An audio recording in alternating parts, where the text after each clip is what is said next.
mama liye jiwa ma pono bana panu yang liye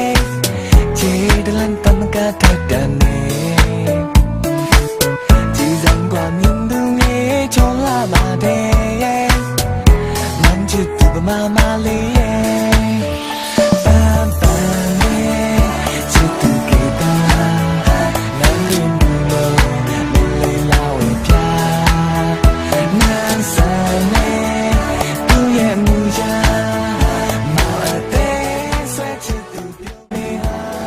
นี่คือ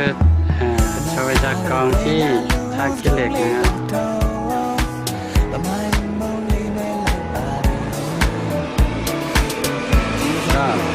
จะมีผู้คนมากราบไหว้พระกันที่นี่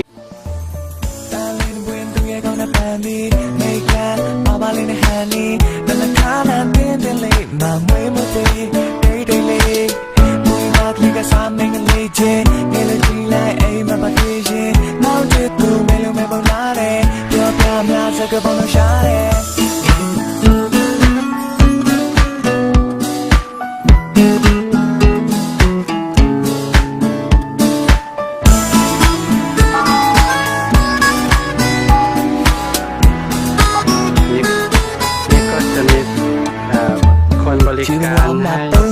ทางลมให้นักท่องเที่ยวที่มาเที่ยวนะครับ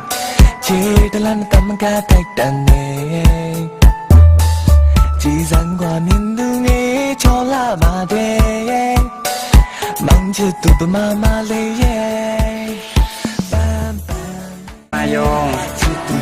นั่นดัมมายองเที่ยววัดดัมมายองนะครับเพราะว่าเป็นพระวัดสามมิติ